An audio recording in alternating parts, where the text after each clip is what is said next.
Des cours d'eau corrompus par du fumier. Des poissons infirmes. De l'eau rougie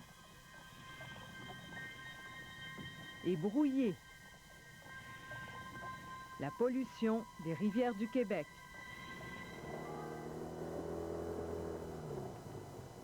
Bonjour, ici Lucie Bergeron. Le Québec dispose d'un réseau de rivières formidable. La province possède 4500 rivières. La plupart de ces cours d'eau sont en bonne santé, mais certains sont altérés, agressés, pollués. Tout au cours de la prochaine heure, je vous propose une incursion dans des rivières étouffées par l'agriculture et l'exploitation forestière. Suivez-moi.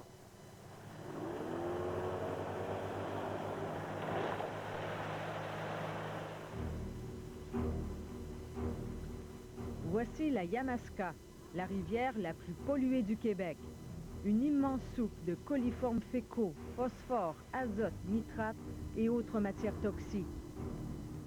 Parmi les pires rivières du Québec, on retrouve aussi la rivière du Loup, la Saint-Charles, la Châteauguay, la Boyer et l'Assomption. Toutes des rivières situées dans le sud-ouest de la province. Ce sont généralement les derniers segments des rivières, près de l'embouchure, qui causent problème, là où il y a concentration des populations et des activités agricoles.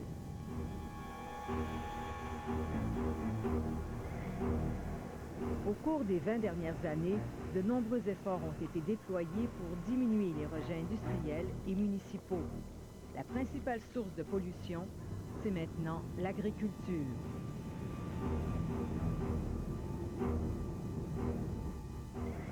Depuis 50 ans, l'agriculture s'est intensifiée.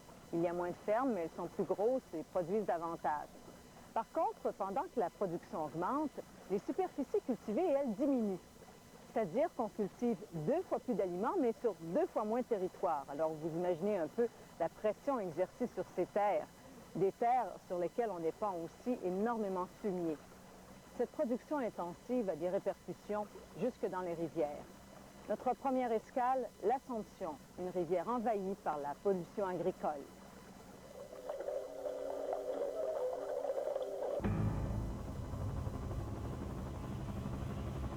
Dans la région de la rivière l'Assomption, on utilise 2 fois plus de pesticides que la moyenne québécoise.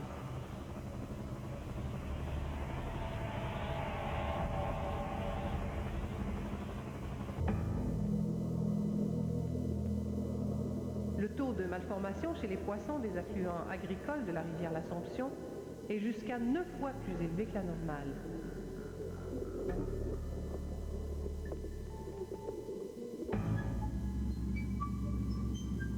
Le surplus de fumier suffirait à lui seul à fertiliser les sols de la région pendant des années.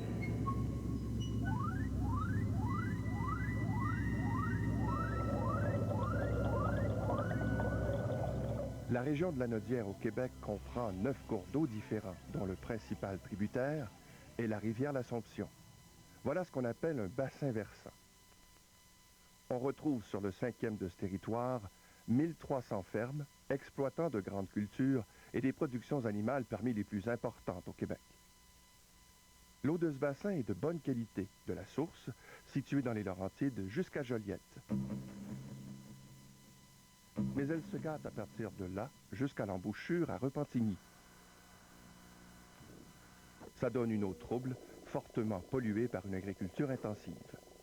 Une bonne partie du phosphore, de l'azote et des nitrates épandus sur les sols se retrouve dans les cours d'eau et est eau flaviphonique. Les analyses réalisées depuis 15 ans par le ministère de l'Environnement du Québec le confirment. Les eaux qui sont davantage turbides également parce que dans la région agricole du bassin versant, on est davantage exposé à la pollution diffuse, donc le ruissellement et l'érosion des terres agricoles va contribuer à la perte de matière en suspension, donc de particules qui vont être transportées vers les cours d'eau. La plupart des problèmes de pollution les plus marqués se retrouvent dans le bassin versant de la rivière de la Chigan et Saint-Esprit, qui sont vraiment des enclaves utilisées à des fins agricoles de façon très intensive. Cette pollution a des effets négatifs sur les activités humaines dans les affluents agricoles du bassin de l'Assomption. On ne peut pas puiser d'eau potable. La pêche et la baignade y sont risquées, sans oublier les pertes économiques encourues par l'absence de telles activités. La pollution agricole mine aussi sérieusement la vie aquatique. Par exemple, les œufs de l'esturgeon jaune n'arrivent pas à éclore sur les frayères situées près de Joliette.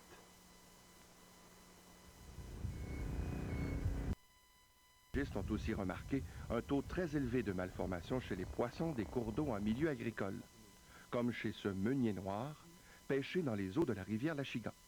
Pour la rivière l'Assomption, de Joliette jusqu'à l'embouchure, en aval immédiatement de Joliette, on a 15 à 18 % d'anomalies et sur l'ensemble de la rivière, on se situe toujours au-dessus de 5 %. Normalement, une communauté qui est en santé, on ne devrait pas retrouver plus de 2 % des poissons qui sont affectés par des maladies. Ce n'est pas le cas de la rivière l'Assomption. L'ensemble de la communauté, on est habituellement au-dessus de 5 %, ce qui nous fait dire que c'est un milieu qui est fortement dégradé. Ce milieu est dégradé par deux types de pollution agricole, la pollution ponctuelle et la pollution diffuse. La pollution ponctuelle, c'est l'écoulement de matières polluantes directement dans un cours d'eau, comme c'est le cas ici avec ce tas de fumier d'une ferme laitière. De tels déversements sont encore fréquents au Québec. La pollution diffuse est beaucoup plus complexe. Une partie importante des fertilisants épandus dans les champs se retrouve dans les cours d'eau, par effet de ruissellement, à la fonte des neiges ou lors de fortes pluies. Les matières polluantes s'infiltrent également jusqu'à la nappe phréatique et contaminent les sources d'eau souterraines.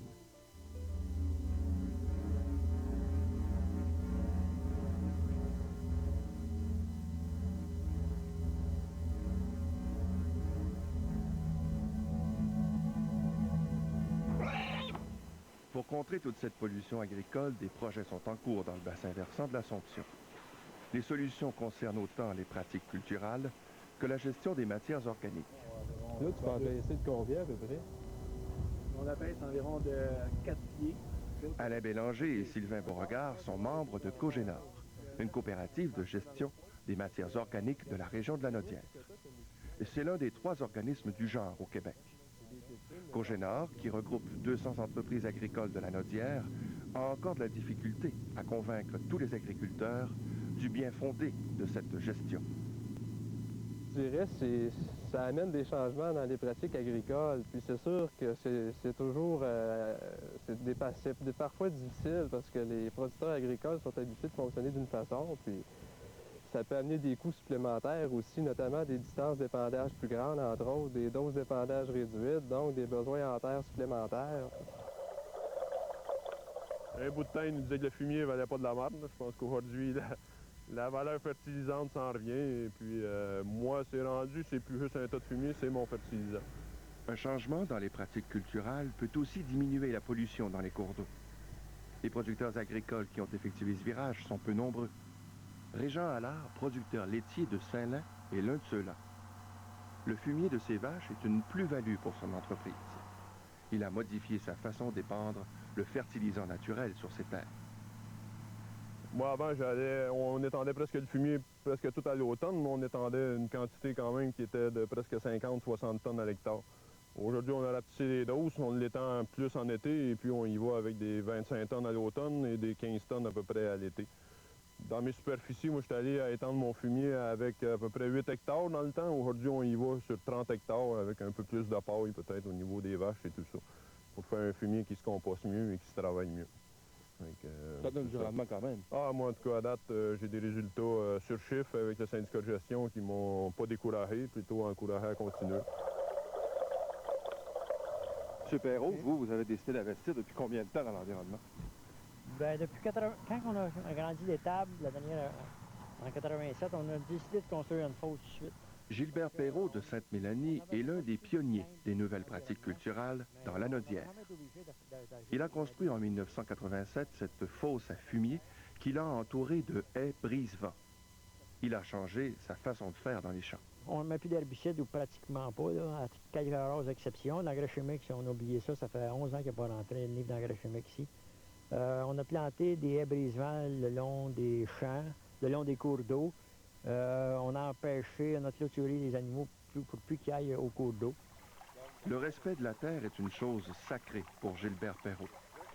Il a redonné un aspect naturel aux cours d'eau qui traversent ses champs et laissé en friche une bande de terre en guise de zone tampon. Il y a un vieux dicton qui dit t'empruntes la terre à des enfants pour y remettre. Quand tu y remets, il faut qu'elle soit en bon état. C'est de là, de génération en génération, qu'il faut transmettre. Je pense que c'est une mentalité à changer, puis elle ne peut pas se changer du jour au lendemain.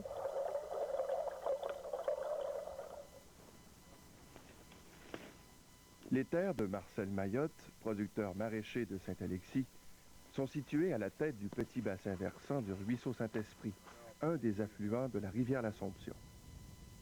Marcel Mayotte fait partie d'un regroupement d'agriculteurs du ruisseau Saint-Esprit. Il a investi temps et argent pour réduire les impacts de la pollution sur le cours d'eau due à la surfertilisation des sols. Il utilise maintenant des engrais verts. Une fois la récolte faite, on fait un autre semis d'engrais verts, des grains de moins bonne qualité, si vous voulez, qu'on sème pour ne pas laisser le sol à nu. Mais ça fixe aussi l'azote du sol. Il y a certains engrais verts qu'on peut se servir pour fixer l'azote après la plante pour qu'elle soit disponible au printemps pour la prochaine culture.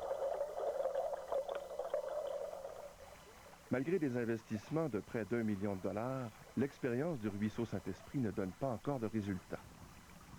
La qualité de l'eau du ruisseau ne s'est pas améliorée, selon les analyses en laboratoire effectuées depuis 1993. Il faudra du temps et multiplier de tels projets, reconnaît celui qui a conseillé le regroupement des agriculteurs du ruisseau Saint-Esprit. On était peut-être 1% d'agriculteurs très impliqués dans une démarche concrète en agro-environnement il y a 5-10 ans. On est rendu 10-15%. En 5 ans, ça m'apparaît un bon intéressant. Oui, nécessairement, il va falloir se rendre plus loin que ça. Il va falloir que la grande majorité des agriculteurs prennent le virage agro-environnemental. Je pense que la conscientisation est à peu près faite, est en train de se faire. On va passer aux actes de façon plus générale dans les années qui viennent, puis nécessairement, ça va finir par se régler.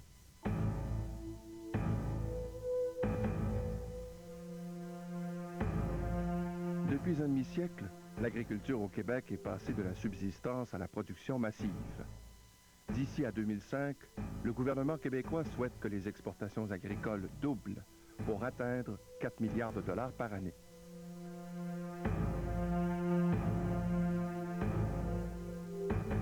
Dans ce contexte, comment les agriculteurs du bassin versant de la rivière l'Assomption pourront-ils concilier respect de l'environnement et productivité?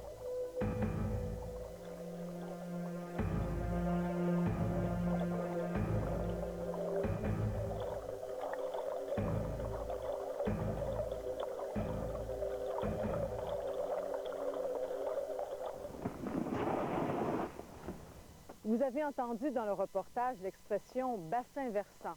Retenez bien ce terme, vous allez l'entendre de plus en plus parce que c'est vraiment l'approche de l'avenir pour la gestion de l'eau. Je vais vous montrer comment ça se compose un bassin versant. Vous avez d'abord une rivière, ensuite les ruisseaux qui se jettent dedans, mais ça comprend aussi toutes les terres qui entourent les cours d'eau. Ce qu'il faut bien comprendre, c'est que chaque goutte d'eau qui tombe sur le territoire va nécessairement se retrouver dans la rivière, soit par les ruisseaux, soit par infiltration. Ça veut donc dire que tout ce qui se passe dans les municipalités, dans les usines, chez les agriculteurs, chez vous, va influencer la qualité de la rivière parce que c'est elle qui est le point de chute final. Voilà pour le bassin versant. Maintenant, est-ce que vous savez comment on fait pour connaître le degré de pollution d'une rivière? Eh bien, on lui fait subir des examens.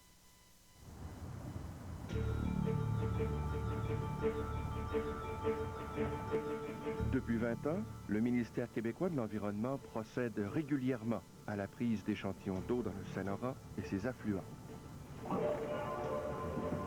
On trace ainsi le portrait physico-chimique de l'eau, en vérifiant sa turbidité, les matières en suspension et la présence de phosphore, d'azote et de nitrate. Ces analyses sont importantes pour déterminer le type d'activité récréative dans le réseau des rivières. 10,7, la température de l'eau, c'est 11,8. Elles servent aussi à protéger la faune aquatique et à évaluer la croissance d'algues nuisibles à la vie du cours d'eau. Ici, dans la rivière Saint-Charles, à Québec, des techniciens du ministère de l'Environnement récupèrent des pièges à benthos qui ont séjourné 2 mois dans l'eau. Les benthos, ce sont ces organismes minuscules qui vivent sur le fond des rivières. Ce sont les organismes qui servent à l'alimentation des poissons, dont la majorité sont des larves d'insectes aquatiques. Et la composition de cette communauté-là benthique va nous permettre de statuer sur l'état, la qualité de l'écosystème. Alors, les organismes benthiques vont réagir très rapidement, en l'espace de quelques semaines, à la qualité de l'eau qui leur entoure et à la qualité de l'habitat. Une des premières choses, si l'eau est dégradée, si l'eau n'a pas une bonne qualité, leur diversité va baisser.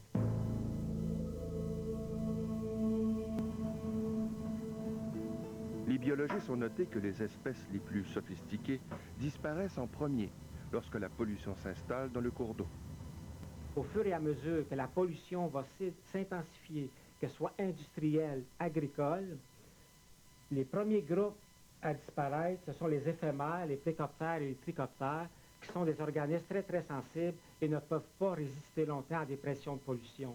À la limite, lorsque le milieu est presque complètement dégradé par une charge de pollution qui est excessive, qui dépasse la capacité tampon d'un écosystème, on va se retrouver avec 3 formes particulières, soit les chironomides, les gastéropodes et les oligochètes, qui peuvent complètement dominer un milieu. Donc, dépendamment de cette diversité, on peut arriver à statuer sur la santé de la rivière. Il y a aussi la pêche électrique. Cet appareil envoie un courant suffisamment puissant pour assommer les poissons. Dans la rivière à la Chigan, la pêche a été bonne ce jour-là. Petit masquinongé, crapet soleil, brochet, doré et meunier noir. Des espèces qui sont la mémoire d'un cours d'eau. Le meunier noir, plus que tout autre, permet aux biologistes de mieux comprendre l'évolution d'une rivière polluée. C'est une espèce qui vit longtemps, et qui est en contact, qui s'alimente dans le fond des rivières, en contact avec les sédiments, où souvent beaucoup de toxiques sont présents, et va développer des anomalies externes sans nécessairement en mourir. Donc, ça devient une espèce sentinelle. Elle vit longtemps, elle n'en meurt pas, mais elle ramasse, elle exprime toute la pollution au niveau de ces anomalies externes. Enfin, à l'aide de capteurs spéciaux, on identifie près d'une source polluante toutes les matières toxiques qui sont présentes dans les cours d'eau.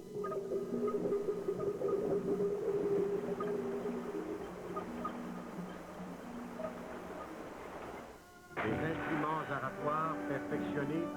Après la pause, des rivières au parcours modifié, désertées par la faune.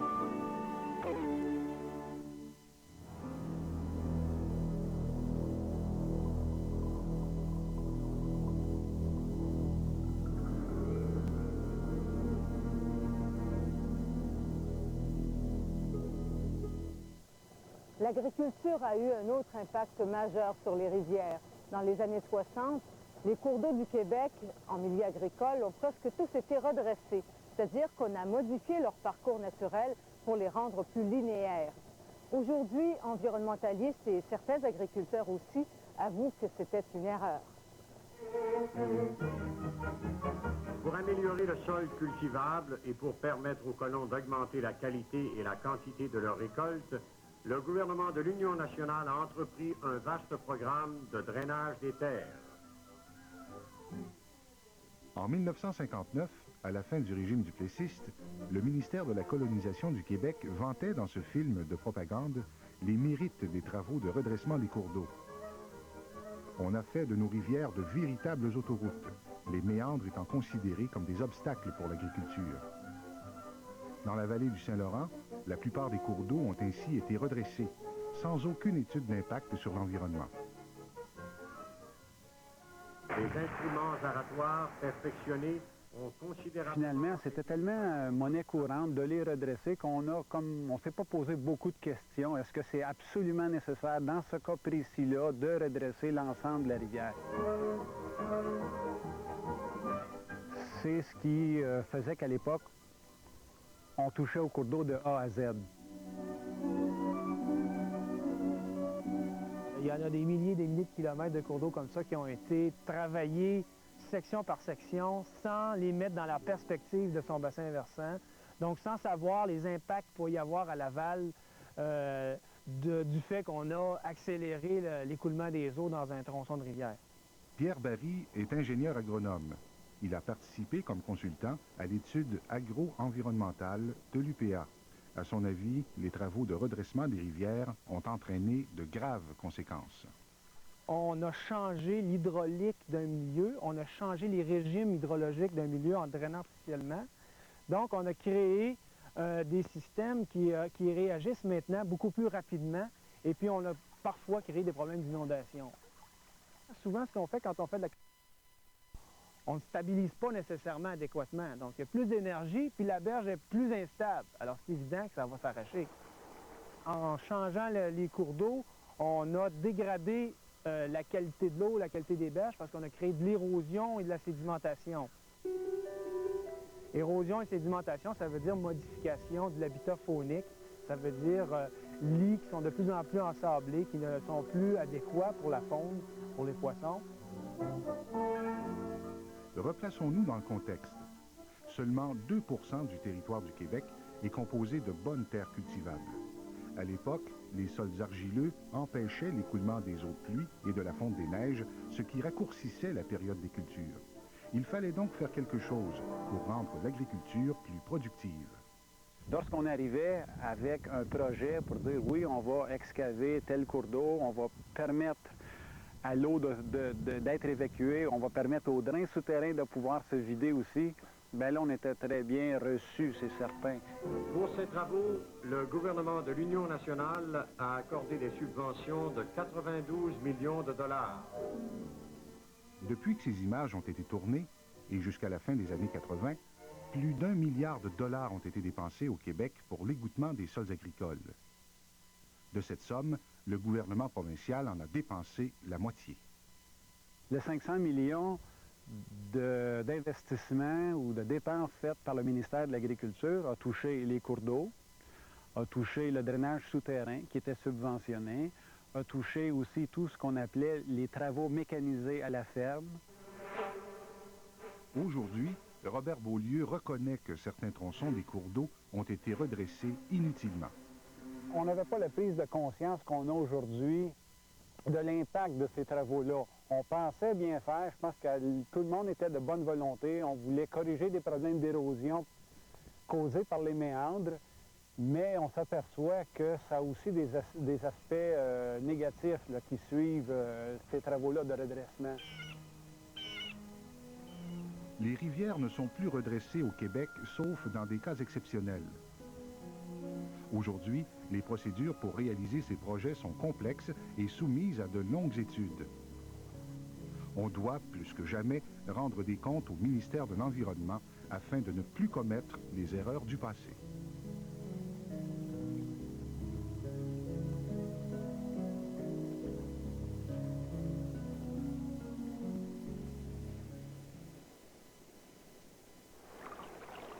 La dégradation des rivières s'est faite petit à petit sur une période d'environ 50 ans.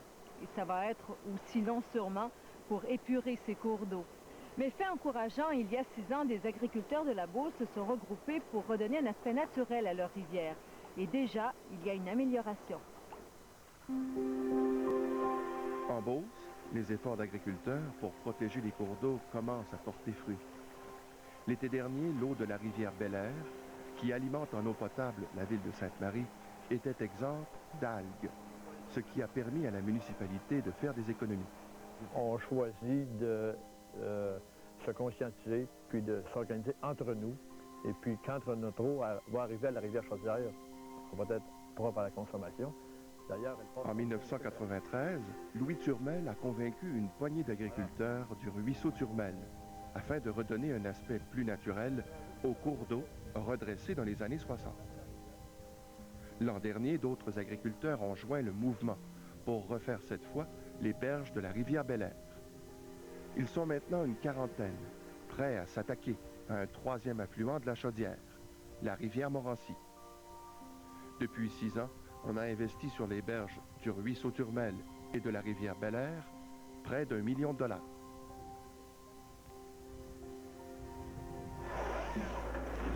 Au retour de la pause, des forêts rasées, des frayères bouchées.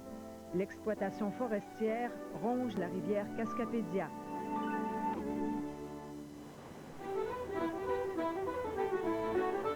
Pendant plus d'un siècle, les rivières ont servi de moyen de transport au billot de bois entre la forêt et l'usine. Sur la Saint-Maurice, cette activité était intensive. 1 million de mètres cubes de bois flottaient chaque année sur cette rivière. Les billots pouvaient créer un véritable plancher long de quelques kilomètres. 1 à 3% des billots calaient, formant par endroits des amoncellements de 5 mètres dans le fond de l'eau. Et des tonnes d'écorce bloquaient les frayères. La décomposition du bois libérait dans l'eau des substances nocives, comme du phénol, issu de la sève des arbres. Depuis 2 ans, le flottage du bois est arrêté partout au Québec.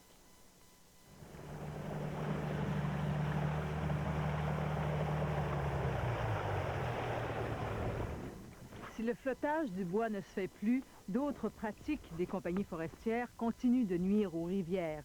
C'est le cas pour la Cascapédia, en Gaspésie.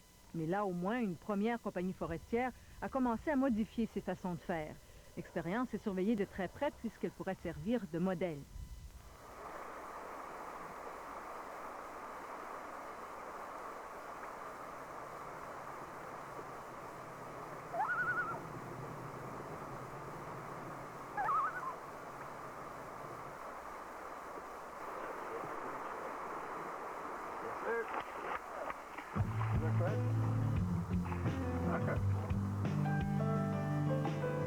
Les vrais amateurs de pêche connaissent la valeur de la scène qui se déroule sous vos yeux. Ils savent le bonheur ineffable de ces adeptes du saumon. Il existe encore très peu d'endroits en Amérique du Nord où l'on peut taquiner le saumon de cette façon, debout dans le canot pour mieux repérer le poisson. Nous sommes sur la Cascapédia, là où l'on puise, une année sur 2, les plus gros saumons atlantiques du continent. La Cascapédia est la plus longue rivière de la Gaspésie. Elle coule sur 140 km des monts Chic-Choc jusqu'à Maria, dans la baie des Chaleurs.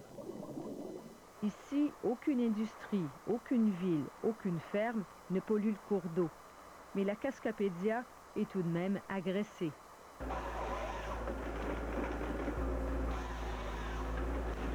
Au cours des 20 dernières années, une partie importante de la forêt qui entoure la Cascapédia a été rasée. Jusqu'à tout récemment, personne ne se doutait que ces coupes forestières pouvaient rendre un cours d'eau malade. C'est une rivière, là, pour moi, qui a une valeur inestimable. Marc Gauthier est spécialiste de l'aménagement de la faune. Il nous a amené voir les effets néfastes de l'exploitation forestière sur la Cascapédia. Pour ce faire, il nous a fallu goûter prématurément l'hiver, en plein mois d'octobre. Oui, c'est d'ici qu'on voit le mieux le glissement dont je te parlais. Puis en haut, on voit les souches là, des arbres qui ont été abattus, donc la forêt a été coupée jusqu'au bord du précipice. Au bas de ce précipice, un amas d'arbres qui vient mourir dans le cours d'eau, en plein dans une fosse à saumon. C'est pas un très beau travail là, de pratique forestière, c'est le moins qu'on puisse dire. La Cascapédia, au tiers de son parcours, se sépare en 2 bras, la branche du lac et la branche au saumon. Autour de la branche du lac, 65% de la forêt est déjà coupée.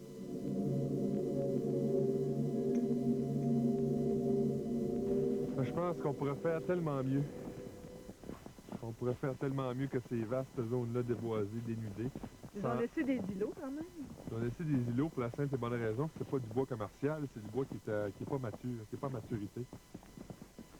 S'il avait été, il l'aurait coupé. S'il avait été, il aurait tout coupé, certainement. La récolte forestière diminue ou fait disparaître le couvert végétal. Le sol mis à nu s'érode et retient moins bien l'eau. En été, les grandes pluies lessivent les terres et des sédiments coulent ainsi dans les ruisseaux, puis dans la rivière. Voyez comment, en quelques minutes seulement, l'eau devient rouge. Ce phénomène est particulièrement fréquent autour de la Cascapédia, où le sol s'érode très facilement. On a un sol rouge, comme vous pouvez voir, un sol rouge à haute teneur en argile.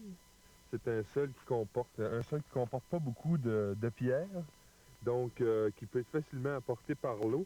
On voit que seulement après un simple brassage, ça devient très, très boueux. Ça, c'est emporté par l'eau, ça atteint les cours d'eau. Ça sédimente donc les frayères et les fosses dans les rivières à saumon. Cette menace sur l'habitat du saumon a poussé Marc Gauthier à agir.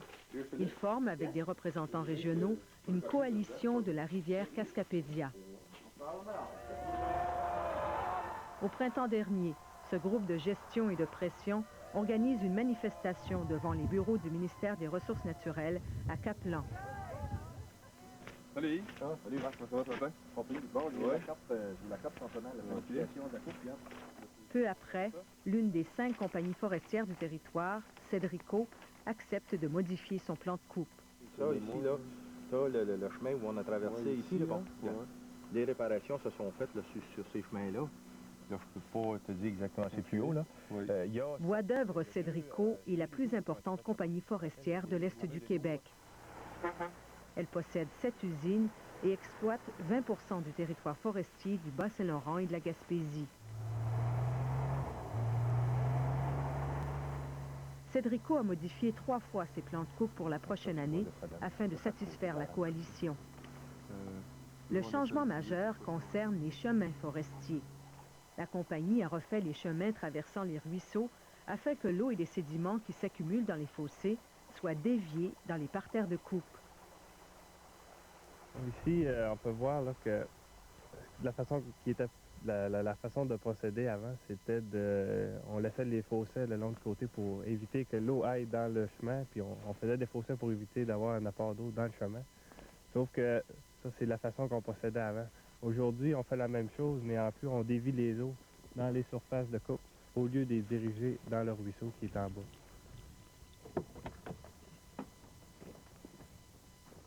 C'est ici qu'on est au bout du ruisseau, là? Oui. En plus de réparer ses anciennes voies d'accès, Cédrico ne construit plus ses chemins près des cours d'eau. Elle les aménage maintenant en haut des montagnes, plutôt qu'en bas. Le problème que ça peut amener, c'est que la machinerie doit à ce moment-là prendre le bois, le remonter sur le fait de la montagne. Ça a une implication au point de vue productivité aussi. Sauf que c'était, disons que c'était le prix à payer, si on peut dire, pour régler une partie du problème de sédimentation dans l'eau. Plusieurs autres mesures ont été élaborées pour protéger la Cascapédia. Cédrico va réduire ses activités dans le secteur au cours des prochains mois. De nombreuses berges sont revégétalisées et la progéniture de quelques majestueux saumons iront bientôt coloniser les tributaires de la Cascapédia. Tout ce qu'on avait besoin. On l'a eu. Mais toutes ces mesures, parce qu'elles sont temporaires, ne suffisent pas à rassurer Marc Gauthier. C'est notre grosse bête. Comme on le sait, l'entente qu'on a avec l'industriel et le ministère des Ressources naturelles n'est bonne que pour 1 an. Donc, on craint pour le futur de la rivière, mais il y a aussi 4 autres industriels avec lesquels on n'a pas encore commencé à négocier de meilleures pratiques forestières.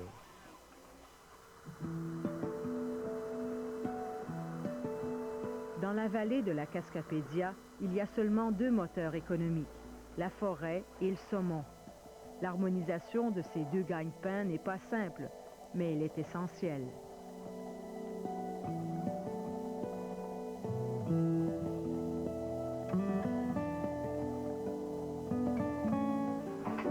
Les coupes forestières vieilles de 50 ans ont encore un impact sur la rivière Nicolet. Vous verrez comment après la pause.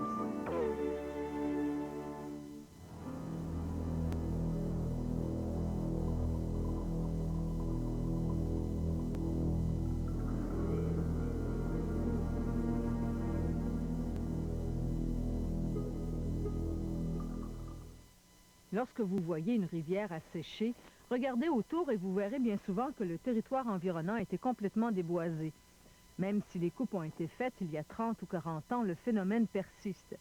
Quand les sols sont dénudés, l'eau de surface arrive plus rapidement dans la rivière. C'est la même quantité d'eau qui va passer, mais elle va le faire en quelques heures, plutôt que de couler doucement pendant 1 ou 2 semaines. Ça laisse la rivière à sec, sans vigueur, et lui redonner vie demande des efforts immenses.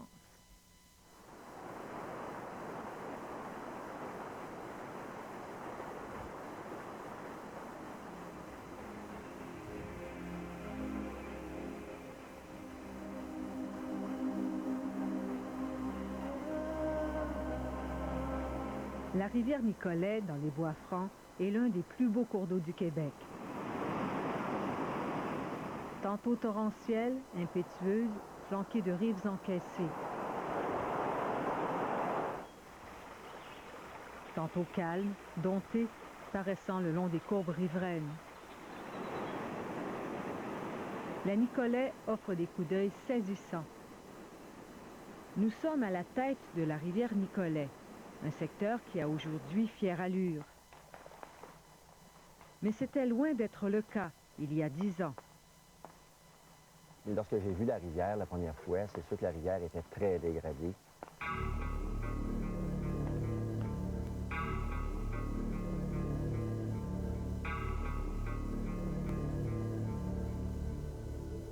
Je voyais une rivière très malade, une rivière que l'eau était très chaude. Il n'y avait plus d'habitat de poissons. Il y avait à peu près plus de poissons dans cette rivière-là.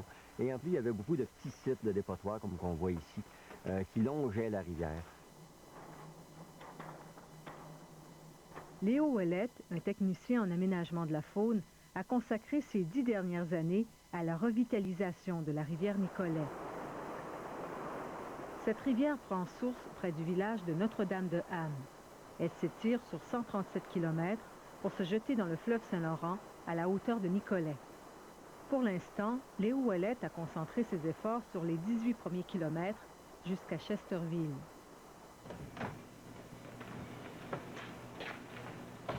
Levée de fonds, subventions, commandites lui ont permis de mettre sur pied un organisme sans but lucratif, la Corporation de gestion des rivières des Bois-Francs.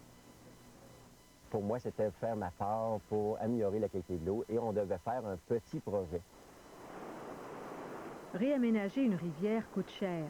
Le petit projet de Léo Ouellette a nécessité jusqu'ici 1,5 million de dollars. La première section de la rivière n'est pas affectée par la pollution agricole ou industrielle. La priorité a donc pu être mise tout de suite sur le retour du poisson dans le cours d'eau. En de nombreux endroits, la rivière Nicolet est linéaire et plane. On peut la traverser à gué. Le poisson n'y vit pas parce qu'il a besoin de cavités plus profondes pour s'abriter. Les seuils de roche ont donc été installés pour modifier le débit et le parcours de la rivière. Ces aménagements-là servent à créer de l'oxygénation dans la rivière pour le poisson, ainsi que créer une fosse à poissons d'environ 1,5 m. On a environ une trentaine d'aménagements sur le 18 km du parcours de pêche actuellement. Les vieux rails de chemin de fer auront ici une deuxième utilité. Placés à angle, ils serviront à dévier le courant vers le centre de la rivière pour en augmenter le niveau. Les poissons pourront frayer en haut des déflecteurs et se réfugier en bas. Tous ces travaux ont été effectués grâce à la collaboration des propriétaires riverains. D'ailleurs, une bonne partie des aménagements, comme les sentiers, sont construits directement sur des terrains privés. Le secteur réaménagé de la rivière longe une soixantaine de propriétés. Léo Ouellette a dû rencontrer chacun des riverains pour les convaincre de participer au projet. C'était très ardu aussi dans certains cas parce que il y a des propriétaires qui ça a pris quelques journées avant d'embarquer dans le projet. Il y en a d'autres qui a été beaucoup plus long. Ça a été 2, 3, 4 ans. Salut Lisa! Bonjour! Bon, comme je t'ai parlé tantôt au téléphone, j'aimerais ça qu'on aille voir les aménagements que tu as fait, tout le reboisement que tu as fait sur le bord des cours d'eau. Rita Roy a tout de suite dit oui au projet, parce qu'elle aussi s'inquiétait de l'état de la rivière. L'état de la rivière c'était pas encourageant. Vous voyez la différence maintenant? Ah oui, ah oui. Là, on a de la belle eau. Rita Roy possède une terre de 90 acres découpée par 3 ruisseaux qui se jettent dans la rivière Nicolet. Elle a planté 1500 arbres le long de ces petits cours d'eau. Oui. Je me souviens, il était quoi, à peu près 2 pieds de hauteur? Même pas. Après tous ces efforts, la rivière était enfin prête à accueillir de nouveaux locataires. Plus de 30 000 salmonidés ont été ensemencés au cours des 5 dernières années. Ces truites brunes ou mouchetées ont trouvé de nombreux refuges, mais pas toujours pour longtemps. Les pêcheurs, attirés par la manne, reviennent enfin fréquenter la rivière Nicolet.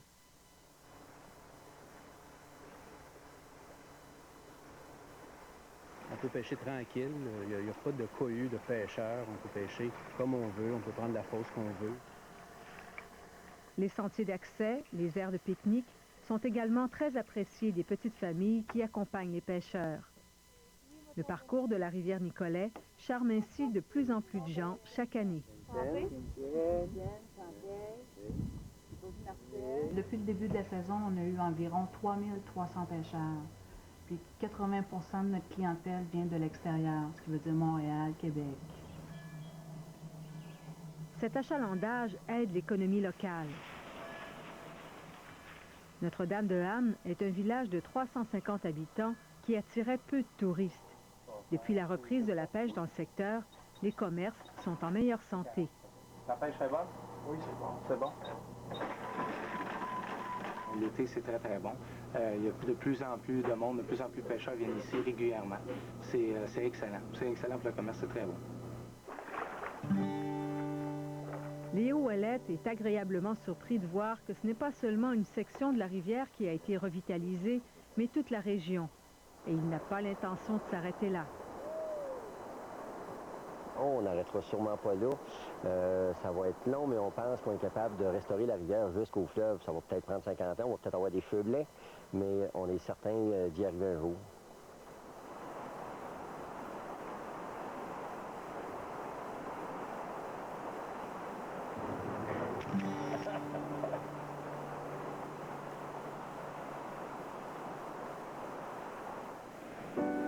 Au retour, le biologiste du ministère de l'Environnement, Jean Pinchot, trace l'avenir des rivières québécoises.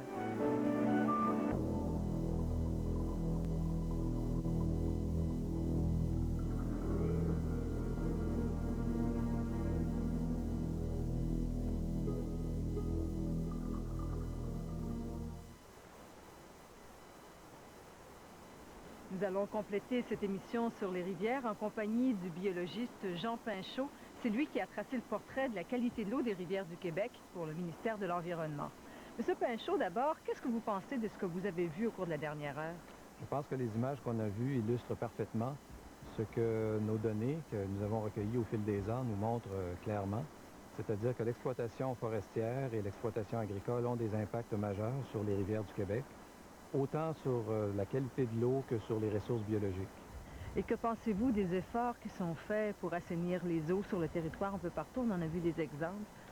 Ce sont des initiatives intéressantes et qui ont valeur d'exemple, mais si on a comme objectif la revitalisation des rivières à l'échelle du Québec, je pense qu'il faudra envisager les choses de façon beaucoup plus large et avec certainement un encadrement plus serré. Mais si des gens sur le territoire n'avaient pas pris des initiatives, il n'y aurait peut-être pas grand-chose de fait. Mais vous pensez qu'on ne doit pas laisser la gestion de l'eau dans les mains de bénévoles, finalement? Eh bien, si on examine un peu ce qui s'est fait au cours des 20 dernières années au Québec, et on pense particulièrement à l'assainissement des eaux municipales ou encore aux efforts d'assainissement des papetières, c'est évident qu'on n'aurait pas accompli ce qu'on a accompli si les efforts avaient été laissés finalement à des groupes locaux avec relativement peu de ressources et qui fonctionnent sur une base de bénévolat. Vous avez mentionné les municipalités et les papetières. On sait qu'il y a eu beaucoup de protestations au départ. Ça a pris 20 ans finalement à ce que tout soit accepté. Est-ce que ça va être aussi long pour changer les normes en agriculture et en foresterie? Je crois qu'il faut être réaliste. Il faut placer ces choses-là dans une perspective à moyen et à long terme. Il y a des intérêts divergents, comme il y en avait autrefois pour les eaux municipales et pour les papetières. Mais éventuellement, et surtout avec l'élaboration d'une politique de gestion de l'eau, je pense qu'on parviendra à un but qui est encore un peu lointain, mais vers lequel on est présentement en marche. Merci beaucoup, M. Pinchot. Je vous en prie. C'est ainsi que se termine cette émission sur les rivières. Ici Lucie Bergeron. Soyez des nôtres dimanche prochain alors qu'il sera question du 75e anniversaire de l'Union des producteurs agricoles. Au revoir et bonne semaine.